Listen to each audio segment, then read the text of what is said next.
अस्सलाम वालेकुम स्टूडेंट्स, क्या हाल है। उम्मीद करता हूँ आप खैरियत से होंगे।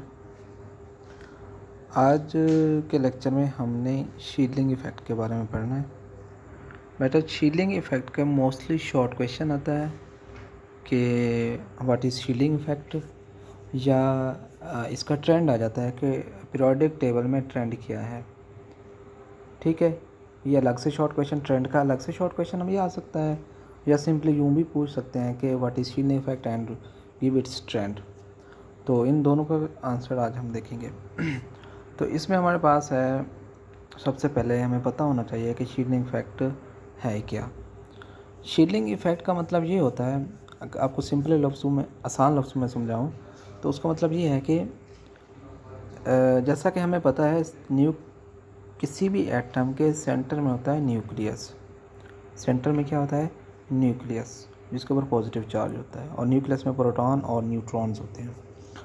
अब ये पॉजिटिव चार्ज न्यूक्लियस के अराउंड ऑर्बिट में जो इलेक्ट्रॉन्स हैं, इन इलेक्ट्रॉन्स को अपनी तरफ खींच रहा है, या यूँ समझ लें, इस न्यूक्लियस की इन इलेक्ट्रॉन के ऊपर फोर्स ऑफ अट्रैक्शन है।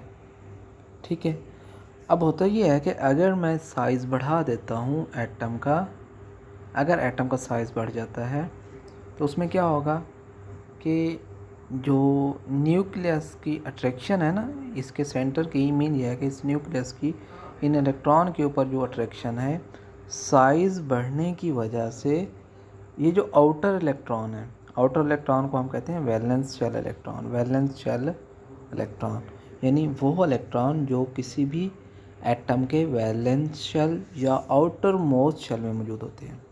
अब देखें, वो कहते हैं कि साइज़ इंक्रीज़ होने की वजह से इस न्यूक्लियस की फोर्स आउटर इलेक्ट्रॉन पर कम पड़ती है ड्यू टू इनर इलेक्ट्रॉन, यानी इन बीच वाले इलेक्ट्रॉन की वजह से आउटर इलेक्ट्रॉन पर न्यूक्लियस की फोर्स का कम हो जाना, इसे हम शील्डिंग इफ़ेक्ट कहते हैं। तो आइए आप देखते हैं कि बुक के ऊपर किस तरह डेफिनेशन लिखी हुई है। ठीक है, तो इसमें सबसे पहले वो कहते हैं कि electron present between nucleus and outermost shell of an atom reduce nuclear charge felt by electron present in outermost shell. अब कहते हैं कि electron present between nucleus and outermost shell, electron का ये है outer most shell और ये nucleus, इनके दरमियान ये वाले बीच में जो इलेक्ट्रॉन आपको नज़र आ रहे हैं, इन इलेक्ट्रॉन्स की वजह से इन आउटर इलेक्ट्रॉन के ऊपर न्यूक्लियस की फ़ोर्स कम हो जाती है। ठीक है, और दूसरे लफ्ज़ों में हम ये कहते हैं कि इस न्यूक्लियस की जो अट्रैक्शन होती है, जिसे हम इफ़ेक्टिव न्यूक्लियर चार्ज भी कहते हैं, और इस इफ़ेक्टिव न्यूक्लियर चार्ज का कम हो जाना किसकी वजह से? इनर इलेक्ट्रॉन की वजह से। तो इसे हम कहते हैं शील्डिंग इफेक्ट। तो इसको अगर आप हाईलाइट कर लें, यहाँ से आपके पास होगा, it means that electron present in inner shell screen और shield the force of attraction of nucleus felt by valence electron is called, या this is called shielding effect. तो यहाँ तक आपके पास बेटा शील्डिंग इफेक्ट की डेफिनेशन आ जाएगी। ठीक है, शील्डिंग इफेक्ट की डेफिनेशन लिखनी हो तो आपने क्या करना है, यहाँ से शुरू करना है, शील्डिंग इफेक्ट मीन्स दैट से स्टार्ट करके शील्डिंग इफेक्ट तक।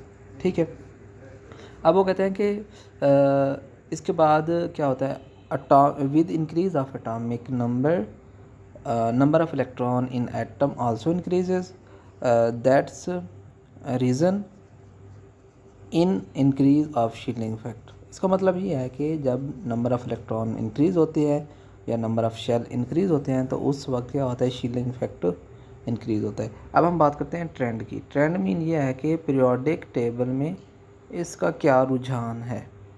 ठीक है, तो उसमें अगर हम देखें तो हमारे पास आता है shielding effect increases down the group in periodic table. Periodic table में क्या होता है, टॉप टू बॉटम इंक्रीज़ होता है। ठीक है, उसके बाद अगर हम बात करें लेफ़्ट टू राइट की, तो shielding effect left to right in period decrease होता है। यानी अगर टॉप टू बॉटम की बात करेंगे ग्रुप्स के अंदर तो शील्डिंग इफेक्ट इंक्रीज़ हो रहा है। और इंक्रीज़ क्यों हो रहा है? इंक्रीज़ इसलिए हो रहा है क्योंकि एटॉमिक साइज़ बढ़ रहा है। एटम का एटॉमिक साइज़ क्या हो रहा है? एटॉमिक साइज़ बढ़ रहा है। एटॉमिक साइज़ बढ़ने की वजह से जो शील्डिंग इफेक्ट है वो इंक्रीज़ हो रहा है। अगर उन्होंने एग्जांपल दी है, because of this it is easy to take away electron from potassium. Potassium की एग्जांपल दी है, इसका एटॉमिक नंबर 19 है। और उसके बाद सोडियम की एग्जांपल दी है, इसका एटॉमिक नंबर 11 है। तो जैसा वो कहता है कि जो सोडियम है ये ग्रुप्स के अंदर अपर पोजीशन पे आते हैं और जो पोटाशियम है लोअर पोजीशन पे आता है। तो इसलिए हम ये कहते हैं कि शील्डिंग इफेक्ट सोडियम का कम है और पोटाशियम का ज़्यादा है। तो इसके बाद चलें ठीक है, आज के लेक्चर में हमने क्या चीज़ पढ़ी है? शील्डिंग इफेक्ट और इसका ट्रेंड। अल्लाह हाफिज़।